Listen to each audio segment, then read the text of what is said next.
Sometimes in life we come to a point where we struggle to find why we're in the same position or why we can't move forward.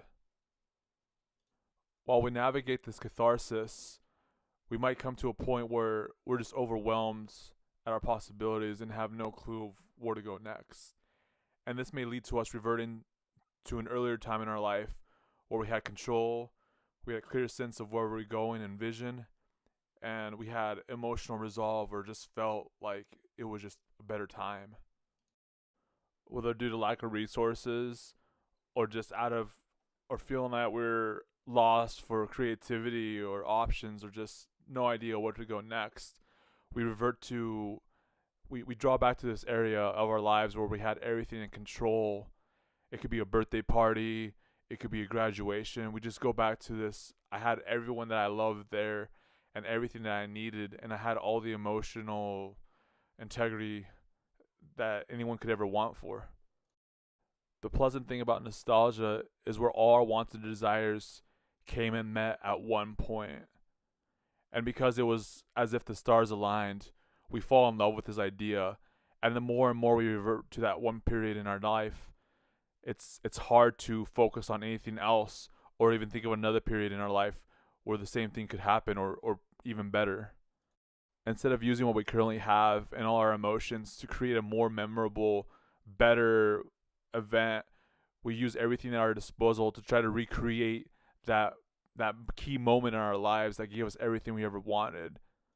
Think about everyone that was at that birthday party, what they meant to you and how you felt and how you thought they felt about you, or that graduation, or maybe you were in a school play and the people that you wanted the most attention from were there and gave you exactly what you wanted.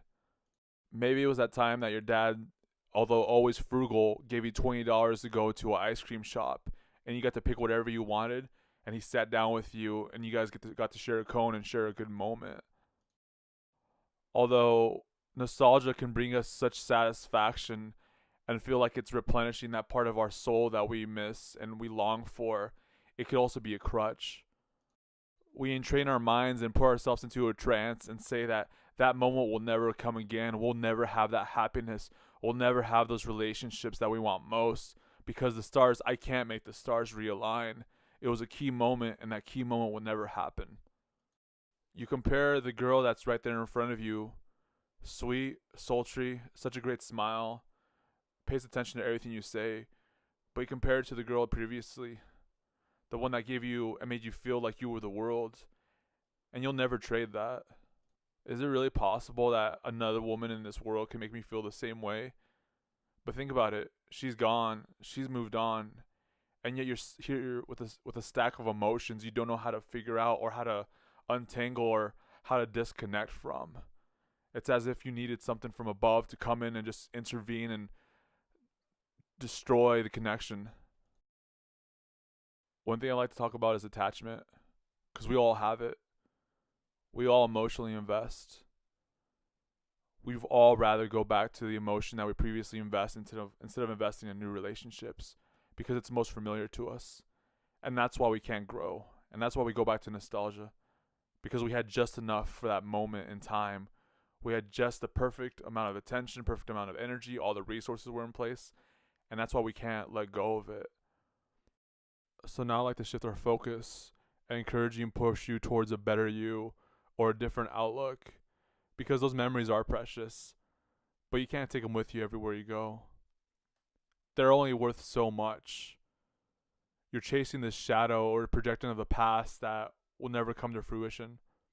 This snapshot is going to dictate, and it's going to be the standard of how you evaluate every relationship that you walk into, every friendship, and every experience that you have. Affirmation is just so sweet, and if the next events line up with my previous experiences, the affirmation is going to be just as sweet. But even then, think about it, maybe you're already experiencing these moments of affirmation and it's not as potent. Take a look at all the media we have now. It's just this big supernova of old things being redressed as new. And it's fun because it's a point that we all relate to. We all want to be in this harmonious point of singularity of relationship. We want to relate to each other, but instead of taking the risk of trying new and good things, we want the old because it's tried and true. It's the most familiar. But the thing is, the most familiar is washing us. It's killing us. It's bleaching us. It's like in the Odyssey, like the land of the lotus eaters. It's so sweet to taste this fruit again, but in the end, we're gonna forget where we are on our path to home, to where we belong. The last point I want to address is why we can't forgive ourselves. Because usually, if we're stuck in nostalgia, it's because we're ashamed of something or afraid of something beyond us. We're trying to recreate the same event with the same things we do. We do the same thing and we're trying to do it on a better and higher level, trying to replicate the same results but more amplified, which it won't always work because culture changes, times change, and so do relationships. I'm going to go in depth with relationships and forgiveness, self-forgiveness and forgiveness of others in another video. But right now, you need to recognize why you're not able to move past.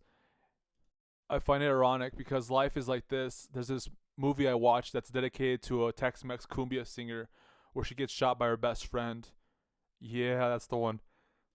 But no matter how many times I've seen the ending to the movie, I still have the emotion to try to fix the problem or try to change the circumstance, or just I try to stop the events that unfold, but I have no hand in that. I'm willing to bet the same thing happens in your life. You're constantly having this Groundhog Day where you're revisiting the same moment, trying to recreate the same events just for that emotion. And part of forgiveness is somebody in your current, like, you're trying to replicate it and someone keeps ruining it. Or something happened that you're not willing to try other things because you're trying to fix that same problem in your life. And it wasn't maybe you, maybe it was you. That's why I do encourage you to seek forgiveness and maybe finding people in your life that have done you wrong and you can't forgive them, because chances are there's people that come into your life that remind you a lot of yourself, and others that remind you of those people that have hurt you but are also good people. And the only difference that you can't find that emotion again is because you're not unwilling to forgive. You're unwilling to forgive the people in the past, therefore you can't establish the future relationships. And same thing with yourself, you can't forgive yourself. And this is impeding you from building the relationships to help you get to that emotion that's going to help bring reconciliation and solace. Not necessarily complete reconciliation, because once again, plug for Jesus Christ, but you get the idea.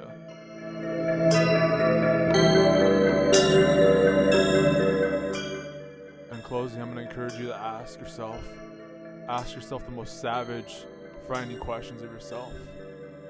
Ask yourself, am I in peace with my past? Do I love myself? Am I at peace with others? And can I truly love others? Stay tuned.